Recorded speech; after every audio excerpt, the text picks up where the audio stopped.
Good morning everyone, চলে এলাম আমি আজকের রান্নাবান্নার ব্লগ নিয়ে আপনাদের সাথে শেয়ার করার জন্য। আজকে বৃহস্পতিবার, সবাই জানেন যে আমি নিরামিষ খাই, বিকজ আমার রাম ঠাকুরের দীক্ষা নেওয়া, আমার এই দিন নিরামিষ হয়।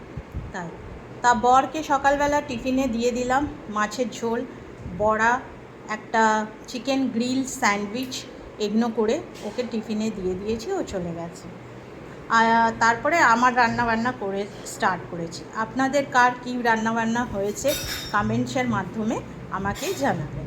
তো চলুন স্টার্ট করছি আমার রান্নাবান্না মেনু। আজকে আমি করেছি ঘরে ছানা পেতে ছানার ডালনা। দেখতে পাচ্ছেন, ঠাকুরবাড়ির স্টাইলে ছানার ডালনা করেছি। রেসিপিটা আমার মেনুতে পেয়ে যাবেন বা ইউটিউবে ললিতাস কিচেনে পেয়ে যাবেন। এই হচ্ছে ছানার ডালনা। তাও আপনাদের বলে দিচ্ছি, ছানা ফাটিয়েছি, ফাটানোর পর ভালো করে ছানাটাকে মাখিয়ে, এর মধ্যে নো ময়দা, কোনো ময়দা মিক্স করিনি, টোটালি ছানার ডালনা করা হয়েছে। আর এটা দেখতে পাচ্ছেন, এটা হচ্ছে কচু আলুর তরকারি, সব নিরামিষ।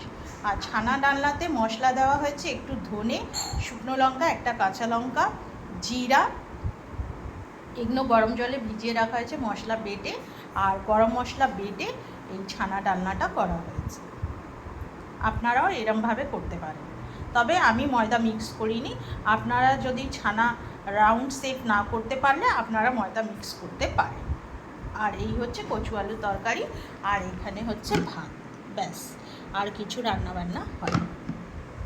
আপনাদের কি রান্নাবান্না হয়েছে কমেন্টসের মাধ্যমে জানাবেন। ভিডিওটা ভালো লাগলে একটা ছোট্ট করে লাইক করে দেবেন, শেয়ার করে দেবেন। থ্যাংক ইউ এভরিওয়ান, টাটা, বাই বাই, সি ইউ। ভালো থাকবেন, সুস্থ থাকবেন।